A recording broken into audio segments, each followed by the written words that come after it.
Quelles sont les étapes de la JET? De manière simple, nous avons la capture des flux documentaires, le classement dans les différents répertoires, nous avons la recherche, la consultation qui sont les activités, nous avons l'exploitation dans les activités quotidiennes, nous avons le travail collaboratif avec validation entre les différents utilisateurs, nous avons l'automatisation de la validation du processus métier à partir du référentiel et des règles de gestion établies, et nous avons la sécurité et la conformité pour l'archivage et la traçabilité des activités menées. C'est de manière sommaire, c'est ces 7 points qui essaient d'illustrer les étapes de la JET ou les fonctions à l'intérieur de la JET qui permettent de gérer le cycle de vie de l'information dans le système. Alors, format d'acquisition, format et mode d'acquisition. Alors,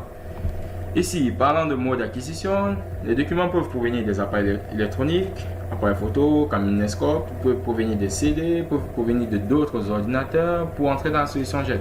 Soit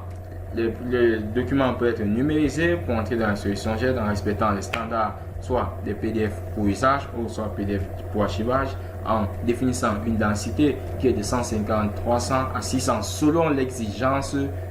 du document, parce que la sensibilité du document peut imposer de monter en termes de densité de numérisation ou de mode de coloriage ou encore de code de couleur appliqué sur ce document-là. Alors, il est à noter que le PDF-A est un format reconnu par ISO qui a pour rôle de permettre l'archivage pérenne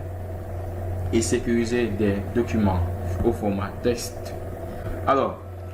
parlant de la numérisation, si nous développons plus la numérisation, lorsque les documents sont scannés, ils arrivent dans l'ordinateur qui traite l'information à partir d'une fonction ou d'un logiciel spécialisé en réalisant l'OCR qui est Optical Character Recognize ou la lecture automatique des documents et cela permet maintenant de convertir soit en PDF-A qui est le format d'archivage, au format Word,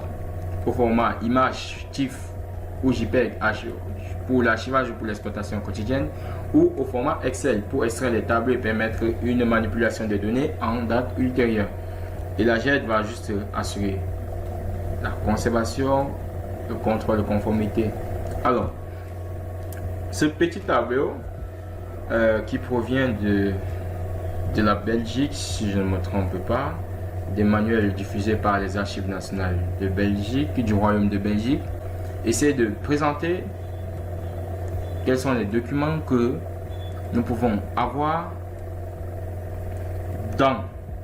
le volet JET et quels sont les formats des documents que nous avons dans le volet JET et quels sont les formats de documents que nous avons dans le système d'archivage. Lorsqu'on est dans la JET, on peut travailler sur les documents Word, texte, mais lorsqu'on est dans le SAE, le fichier Word bascule vers un PDF-A, ainsi de suite pour les autres formats. On quitte d'un format d'usage vers un format d'archivage. Format d'archivage pour garantir que les informations contenues soient pérennement conservées et en sécurité. Et le principe est le suivant. Généralement, on demande à l'archiviste de choisir des formats d'archivage ouverts pour éviter que lorsque les formats propriétaires vont connaître des mutations, l'on ne puisse pas